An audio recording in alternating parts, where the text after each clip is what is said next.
Let's be brutally honest about the real reason you're struggling with money.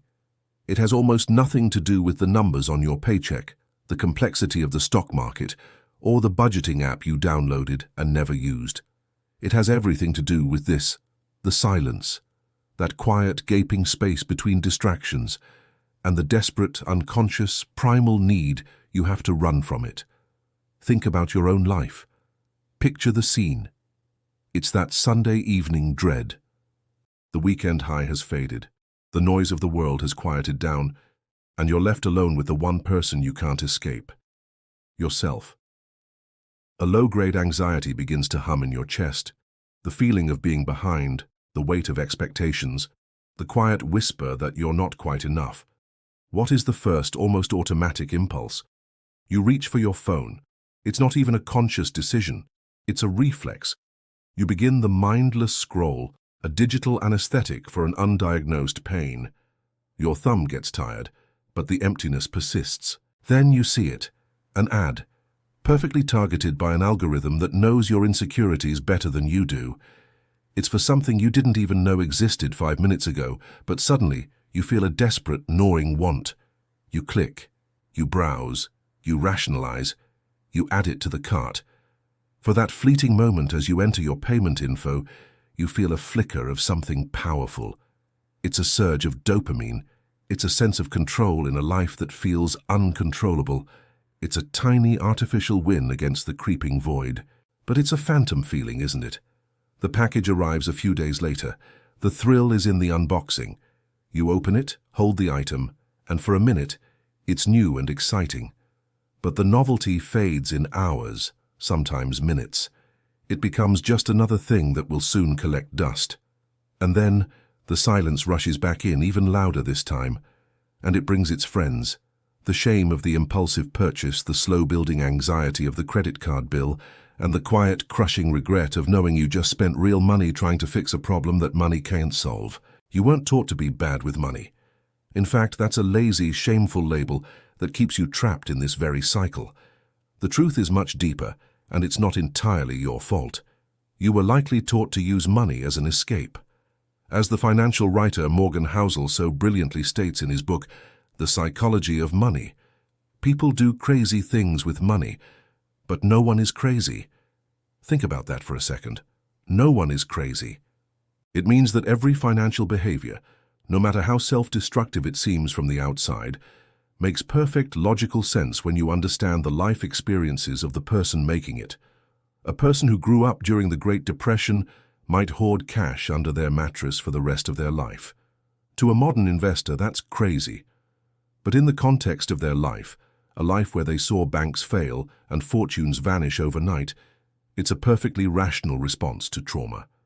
Consider another person whose parents were emotionally distant but used expensive gifts to show love. That child grows up with a deeply ingrained connection. Spending equals affection.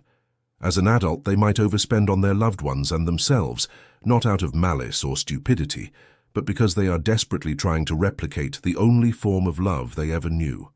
Your financial DNA was coded in your childhood, long before you even knew what a stock was. And for many of us, that program equates silence with danger and spending with a false, momentary sense of safety and control. This is the engine of the endless chase. You fall into what Housel calls the man-in-the-car paradox. You buy an expensive car hoping for respect and admiration. You imagine people thinking, wow, the person driving that car must be so important and happy. But when you're on the street, what do? You don't look at the driver, you look at the car, and you use it as a benchmark for your own desires. The validation you crave never truly arrives because you are an anonymous figure behind the wheel of an object. You think you need more to finally be happy, but the goalposts are always moving. Your income increases, but so do your desires, fueled by a social media feed that is a finely curated highlight reel of other people's lives. Your reference point for normal becomes distorted. You're on a treadmill of earning and spending, running faster and faster, only to find the scenery of your inner world never, ever changes. Let's be clear. This is not a financial problem. It's an emotional and psychological one, dressed up in dollars and cents, desperately seeking an outlet. So what is the alternative? How do you break a cycle you weren't even consciously aware you were trapped in? It begins by doing the hardest, bravest thing you can do. You must stop running. You must turn around and face the silence. You must learn to sit with yourself. And what if that silence isn't an empty void to be feared? What if it's actually a space that is full of the answers, the insights, and the self-knowledge you've been too busy spending to hear? At first, it will be profoundly uncomfortable.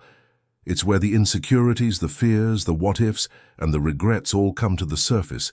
It's where you hear the quiet drip, drip, drip of your unaddressed needs, your unhealed wounds, your deferred dreams. But that discomfort is a doorway. It is a compass, pointing directly to the parts of you that are crying out for your attention and healing. This journey isn't about a life of grim deprivation. It's about a life of profound intention. It's about consciously choosing a deeper, more lasting form of peace over a shallow, fleeting pleasure. It's about building the muscle of self-awareness, and you start small. Absurdly small. Find 5 minutes in your day. Find a quiet chair. Set a timer.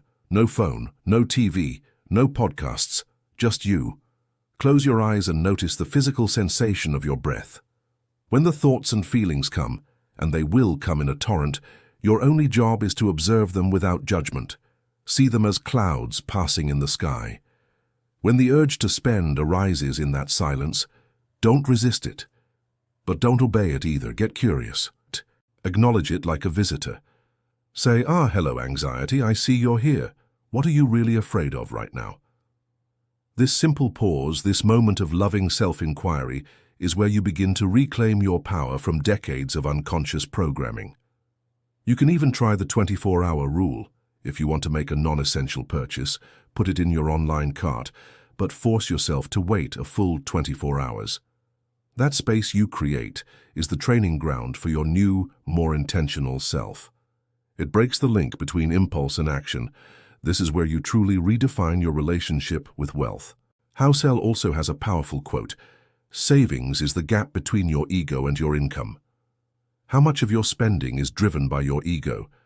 The need to signal status, the need to keep up with appearances. When you can sit peacefully with yourself, your ego no longer needs to be fed with external validation. It quiets down. And that gap, your savings, your true wealth, begins to grow. Not from the pain of forced restriction, but from the peace of a newfound inner sufficiency. True wealth isn't loud, it's quiet. It is the stuff you don't see. It's the paid-off mortgage that lets you breathe easier at night. It's the healthy emergency fund that acts as a buffer against life's inevitable chaos, allowing you to handle a job loss or a medical bill with grace instead of panic. It's the ability to weather a financial storm without making rash decisions, because your true anchor isn't your portfolio, it's your inner calm.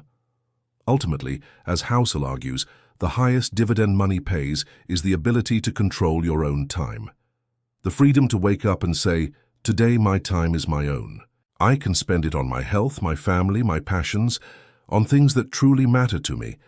That is a luxury that no designer watch can ever offer. This journey of sitting with yourself, of understanding your financial DNA, is the ultimate investment. It compounds over time. Each time you choose presence over purchase, each time you choose curiosity over consumption, you weaken the old habit and strengthen the new one. If this message has resonated with you, if you feel that pull towards a different way of living, then subscribe. We're not just talking about money here, we're talking about your life. This is a community for people who are ready to do the real work, the work from the inside out. Remember, the final truth is this: you don't keep losing money because you're bad with it. You might just be deeply uncomfortable sitting with the one person who knows all your secrets, all your fears, and all your incredible potential: yourself. Make peace with that person. Learn to enjoy their company.